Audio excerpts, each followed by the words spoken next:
اعوذ باللہ من الشیطان الرجیم بسم اللہ الرحمن الرحیم وقال الذی اشتراہ من مصر لامرأته اکرمی مثواه عسى ان ينفعنا او نتخذه ولدا وكذلك مكنا ليوسف في الأرض ولنعلمه من تأويل الأحاديث والله غالب على أمره ولكن اکثر الناس لا يعلمون۔ اور مصر کے جس شخص نے اسے خریدا اس نے اپنی بیوی سے کہا اس کی رہائش باعزت رکھو، امید ہے وہ ہمیں فائدہ دے یا ہم اسے بیٹا بنا لیں، اور اس طرح ہم نے یوسف علیہ السلام کو اس زمین میں جگہ دی اور تاکہ ہم اسے باتوں کی اصل حقیقت میں سے کچھ سکھائیں۔ اور اللہ تعالیٰ اپنے کام پر غالب ہے لیکن اکثر لوگ نہیں جانتے۔ سورۃ یوسف آیا 21۔ وقال الذی اشتراہ من مصر لامرأته، اور مصر کے جس شخص نے اسے خریدا اس نے اپنی بیوی سے کہا۔ قافلہ جب مصر پہنچا تو انہوں نے یوسف علیہ السلام کو فروخت کر دیا، عزیز مصر نے انہیں خرید لیا۔ اللہ تعالیٰ کے الطاف بے پایاں کا ذکر ہے کہ اس نے خریدار یوسف علیہ السلام کے دل میں آپ علیہ السلام کی محبت پیدا کر دی۔ اس نے آپ علیہ السلام کی درخشاں پیشانی سے انوار سعادت جھلکتے دیکھ کر سمجھ لیا یہ کوئی بڑا آدمی بننے والا ہے اور ہمارے حق میں یہ انتہائی بابرکت ثابت ہوگا۔ خریدار یوسف علیہ السلام عزیز مصر وزیر خزانہ تھا۔ ابن مسعود رضی اللہ تعالیٰ فرماتے ہیں 3 شخص نہایت دور اندیش گزرے۔ عزیز مصر جو یوسف علیہ السلام کو دیکھتے ہی سمجھ گیا یہ غلام برکت والا ثابت ہوگا۔ شعیب علیہ السلام کی صاحبزادی جنہوں نے موسیٰ علیہ السلام کو دیکھتے ہی تاثر لیا کہ آپ علیہ السلام طاقتور ایمانت دار ہیں، اور باپ سے سفارش کی کہ آپ انہیں ملازم رکھ لیں، آپ کو ایسے آدمی ہی کی ضرورت ہے۔ تیسرا صدیق اکبر جو مرض الموت میں فاروق اعظم رضی اللہ عنہ کو خلیفہ نامزد کر گئے۔ عزیز مصر نے اپنی بیوی سے یوسف علیہ السلام کے بارے میں وصیت کرتے ہوئے کہا اکرمی مثواہ عسى ان ينفعنا او نتخذه ولدا، اس کی رہائش باعزت رکھو، امید ہے وہ ہمیں فائدہ دے یا ہم اسے بیٹا بنا لیں۔ اکرمی اکرام کرو، مثواہ ٹھہرنے کی جگہ، اکرمی سے مراد ان کی ذات کا اکرام ہے اور اکرمی مثواہ سے مراد اس کے قیام کا اکرام کرو۔ عسى ان ينفعنا او نتخذه ولدا، امید ہے وہ ہمیں فائدہ دے یا ہم اسے اپنا بیٹا ہی بنا لیں، یعنی یا تو ہم غلام جیسا فائدہ اٹھائیں گے کہ خدمت لیں گے یا بیٹا بنا لیں گے اور نفع اٹھائیں گے۔ اس نے یہ بات اس لیے کہی کہ شاید اس کے یہاں اولاد نہ تھی۔ وَكَذَلِكَ مَكَّنَّا لِيُوسُفَ فِي الْأَرْضِ، اور اس طرح ہم نے یوسف علیہ السلام کو اس زمین میں جگہ دی۔ یوسف علیہ السلام اپنے بھائیوں کی سازش کی وجہ سے وہ اندھے کنویں میں ڈالے گئے، پھر انہیں مصر لا کر فروخت کیا گیا اور وہ عزیز مصر کے یہاں پہنچ گئے۔ یوسف علیہ السلام کے خریدار کے دل اور ان کے خاندان میں ان کے لیے جگہ بنائی۔ یوسف علیہ السلام کے لیے معاملہ فہمی کے مواقع فراہم کیے گئے۔ یوسف علیہ السلام کو ان کے بھائیوں سے کنویں میں ڈلوا کر اور عزیز مصر کے دل میں ان کی جگہ بنا کر اللہ تعالیٰ نے مصر کے اقتدار کا راستہ آسان کر دیا۔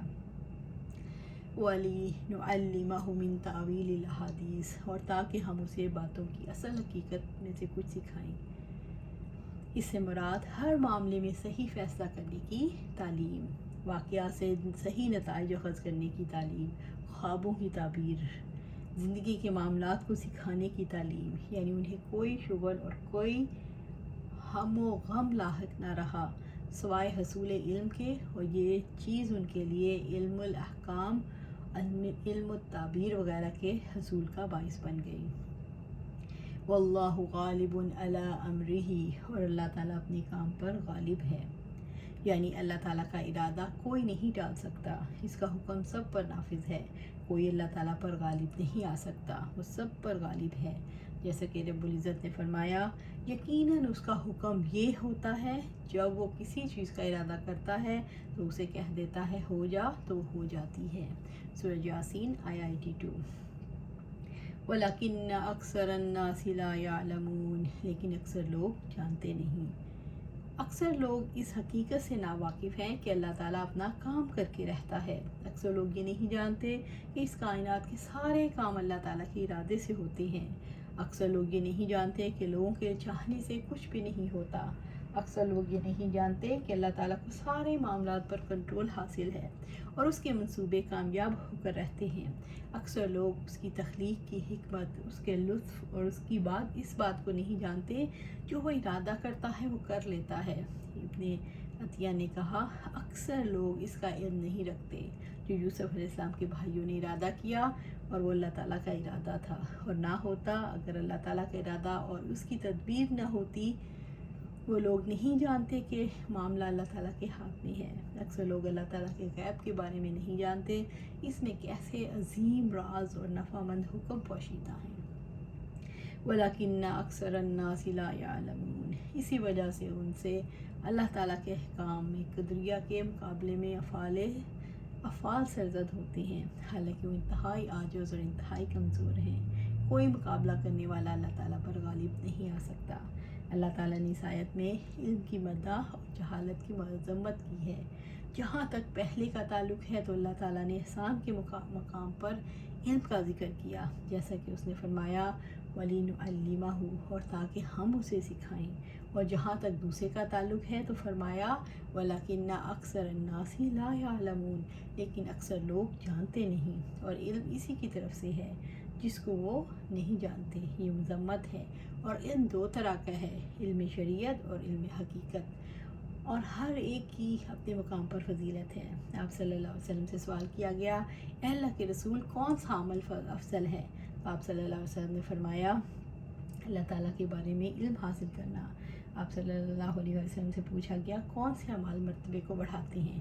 فرمایا، اللہ تعالیٰ کے بارے میں علم حاصل کرنا۔ کہا گیا، آپ صلی اللہ علیہ وسلم سے عمل کے بارے میں سوال کرتے ہیں، تو آپ صلی اللہ علیہ وسلم علم کے بارے میں جواب دیتے ہیں، تو فرمایا، بے شک تھوڑا عمل علم کے ساتھ نفع دیتا ہے، اور یہ کثیر عمل جہالت کے ساتھ نفع نہیں دیتا۔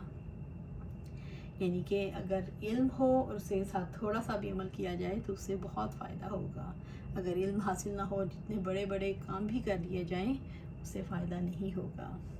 وَلَمَّا بَلَغَ أَشُدَّهُ آتَيْنَاهُ حُكْمًا وَعِلْمًا وَكَذَلِكَ نَجْزِي الْمُحْسِنِينَ، اور جب وہ پختہ عمر کو پہنچا، ہم نے اسے بڑی قوت فیصلہ اور بڑا علم عطا کیا، اور ہم نیکی کرنے والوں کو ایسی ہی جزا دیتے ہیں۔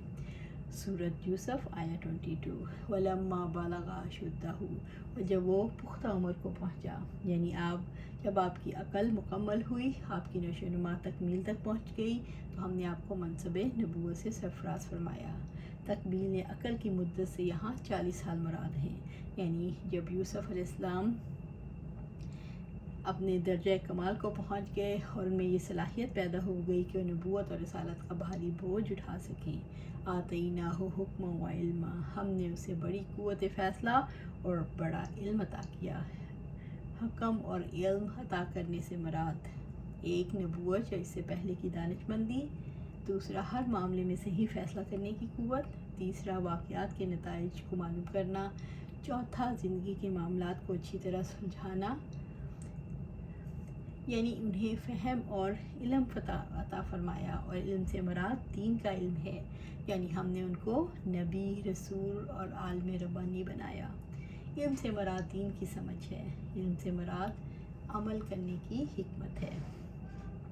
وَكَذَلِكَ نَجْزِي الْمُحْسِنِينَ، اور ہم نیکی کرنے والوں کو ایسی ہی جزا دیتے ہیں، یعنی جو پوری کوشش کر کے اللہ تعالیٰ کی عبادت کو اخلاص کے ساتھ سر انجام دیتے ہیں اور اللہ تعالیٰ کی مخلوق کو نفع پہنچانے کے لیے سرگرم عمل رہتے ہیں، اس احسان کے بدلے میں اللہ تعالیٰ نفع مند علم عطا فرماتے ہیں۔ یوسف علیہ السلام اخلاص کے ساتھ اللہ تعالیٰ کی اطاعت میں سرگرم عمل رہے۔ اس آیت سے ہمیں یہ دلیل ملتی ہے کہ یوسف علیہ السلام احسان کے مرتبے پر فائز تھے، اسی وجہ سے اللہ تعالیٰ نے انہیں نبوت، علم کثیر، لوگوں کے درمیان فیصلہ کرنے کی قوت عطا فرمائی۔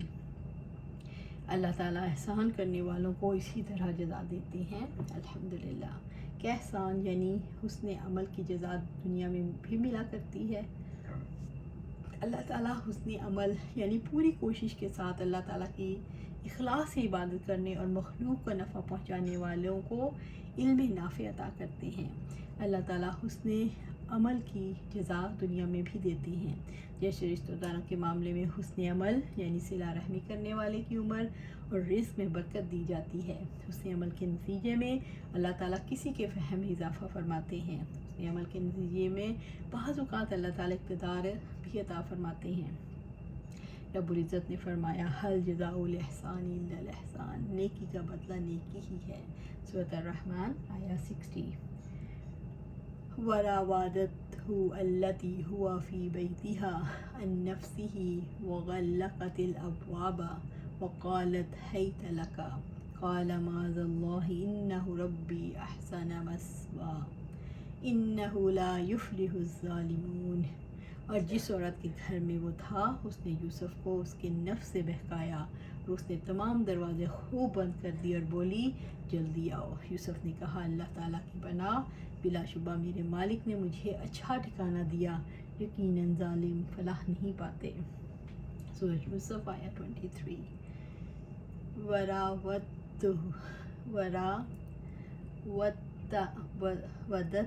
التي هو في بيتها عن نفسه، اور جس عورت کے گھر میں وہ تھا اس نے یوسف کو اس کے نفس سے بہکایا، یعنی یوسف علیہ السلام جس عورت کے غلام تھے وہ ان پر فریفتہ ہو گئی۔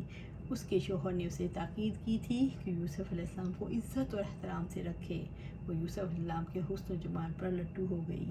یوسف علیہ السلام عزیز مصر کے گھر میں رہتے تھے جہاں اس مکروہ فعل کے غیر محسوس مواقع میں اثر تھے۔ وغلقت الابواب، اس نے تمام دروازے خوب بند کر دیے، یعنی جب گھر میں اس کا شوہر نہیں تھا تو اس نے دروازے بند کر دیے تاکہ کسی کی آمد کا خطرہ ہی نہ رہے۔ وقالت حیت لک، اور بولی جلدی آؤ۔ اب اس نے یوسف علیہ السلام کو بدکاری کی دعوت دی کہ میرے پاس آؤ اور یہ برا کام انجام دو۔ یوسف علیہ السلام کے لیے یہ آزمائش بھائیوں کی طرف سے پیش آنے والی آزمائش سے بڑی تھی۔ یوسف علیہ السلام پردیسی اور غلام تھے اور ایسا فرد غصے کا اظہار نہیں کر سکتا جیسا اپنے وطن میں اپنے لوگوں کے درمیان ایک آدمی اظہار کرتا ہے۔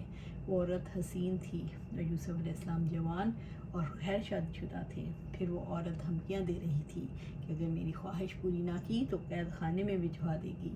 یوسف علیہ السلام اس فعل پر ہر طرح سے قدرت رکھنے کے باوجود اس سے رکے رہے۔ انہوں نے صبر کیا اور اللہ تعالیٰ کی محبت کو ان سارے اسباب پر ترجیح دی۔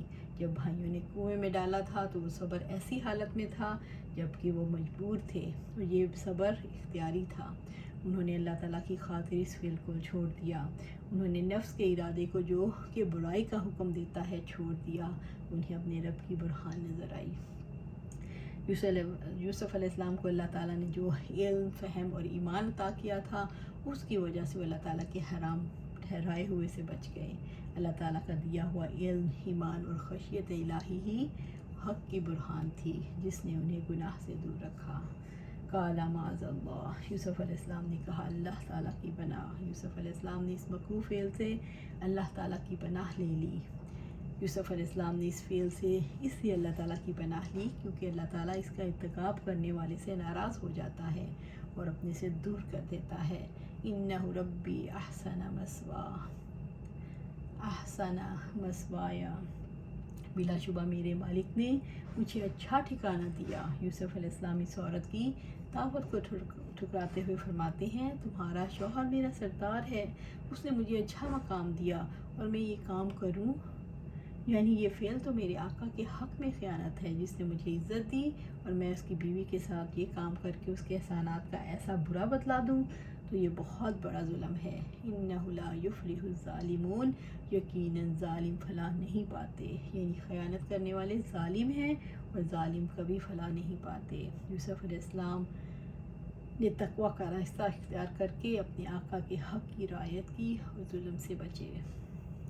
وَلَقَدْ هَمَّتْ بِهِ وَهَمَّ بِهَا لَوْلَا أَنْ رَأَى بُرْهَانَ رَبِّهِ كَذَلِكَ لِنَصْرِفَ عَنْهُ السُّوءَ وَالْفَحْشَاءَ إِنَّهُ مِنْ عِبَادِنَا الْمُخْلَصِينَ، اور بلا شبہ یقیناً اس عورت نے اس کا ارادہ کیا اور یوسف بھی اس عورت کا ارادہ کر لیتا اگر یہ بات نہ ہوتی کہ اس نے اپنے رب کی دلیل دیکھ لی۔ ایسا ہی ہوا تاکہ ہم اسے بدی اور بے حیائی کو ہٹا دیں۔ یقیناً وہ ہمارے خالص کیے ہوئے بندوں میں سے تھا۔ سورۃ یوسف آیا 24۔ وَلَقَدْ هَمَّتْ بِهِ، اور بلا شبہ یقیناً اس عورت نے اس کا ارادہ کیا۔ اس عورت نے یوسف علیہ السلام کو بدی کی سخت ترغیب دی۔ وَهَمَّ بِهَا لَوْلَا أَن رَأَىٰ بُرْهَانَ رَبِّهِ، اور یوسف علیہ السلام بھی اس عورت کا ارادہ کر لیتے اگر یہ بات نہ ہوتی کہ اس نے اپنے رب کی دلیل دیکھ لی۔ یہاں اس آیت میں یوسف علیہ السلام کی پاک دامنی کا بیان ہے۔ رسول اللہ صلی اللہ علیہ وسلم نے فرمایا، حق تعالیٰ نے فرمایا، میرے بندے کے لیے نیکی کے ارادے پر ہی ایک نیکی اور نیکی کرنے پر 10 نیکیاں لکھی جاتی ہیں، اور اگر برائی کا ارادہ کرنے کے بعد برائی ترک کر دے تو اس پر بھی ایک نیکی لکھی جاتی ہے، کیونکہ اس نے میری وجہ سے برائی چھوڑ دی، اور اگر برائی کر لے تو ایک ہی برائی لکھی جائے۔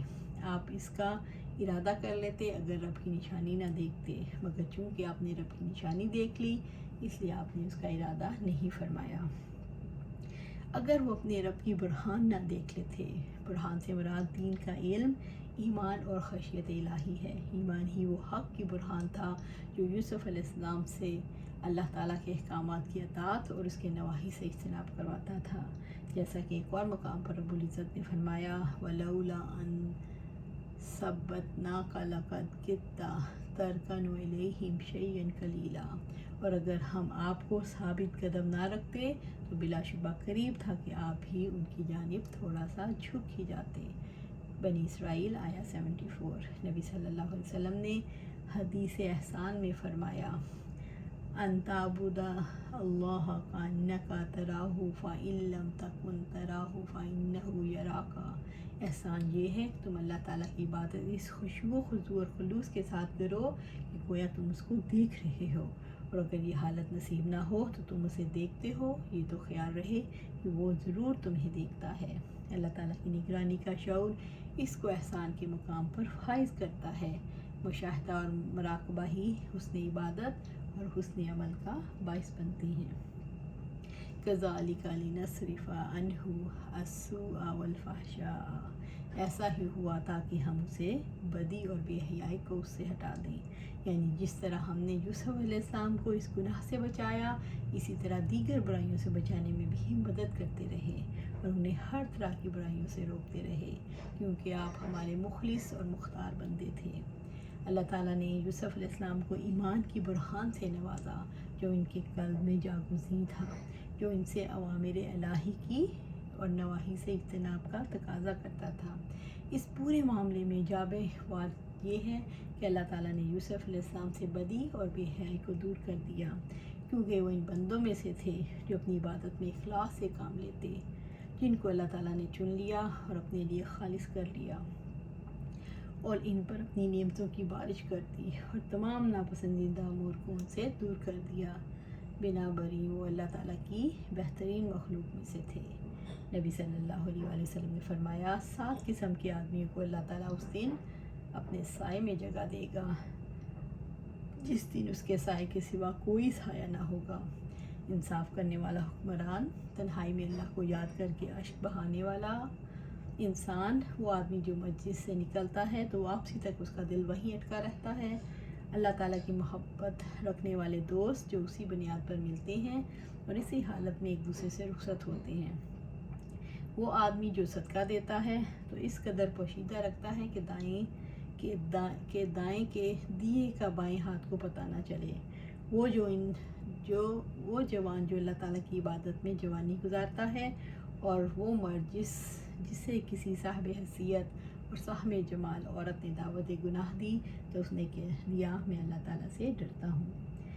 آپ صلی اللہ علیہ وسلم کی دعا ہے، اے اللہ تو ہم کو اپنا ایسا خوف عطا فرما جو ہمارے اور ہمارے گناہوں کے درمیان حائل ہو جائے۔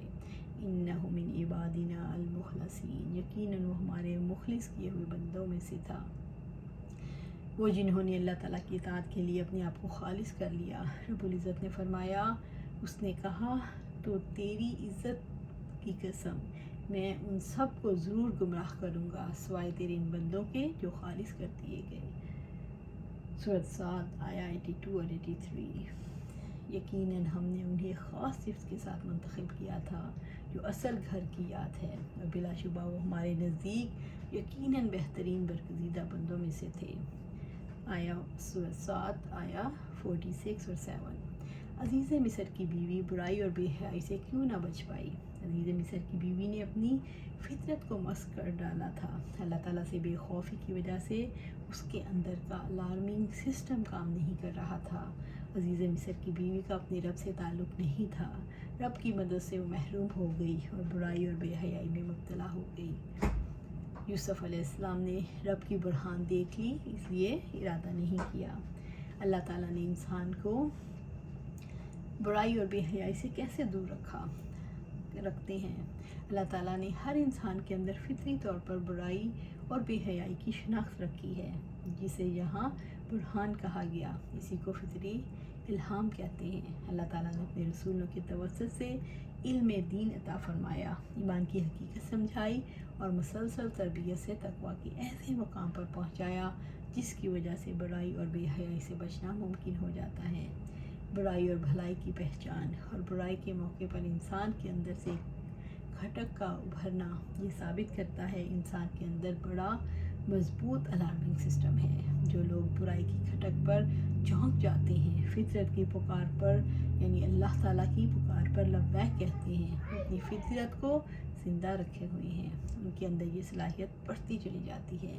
جو لوگ برائی کی کھٹک پر برائی چھوڑنا چاہتے ہیں، اللہ تعالیٰ ان کی مدد کرتے ہیں، یوں برائی اور بے حیائی سے بچنا ممکن ہو جاتا ہے۔ اللہ سبحانہ تعالیٰ سے دعا ہے کہ ہمیں ہر برائی اور بے حیائی سے بچائے۔ جو معاشرہ ہمارے ارد گرد ہے وہ برائی اور بے حیائی سے بھرا پڑا ہے۔ اللہ سبحانہ تعالیٰ ہمیں قرآن و سنت پر عمل کرنے کی توفیق عطا فرمائے اور اس پر استقامت عطا فرمائے۔ آمین یا رب العالمین۔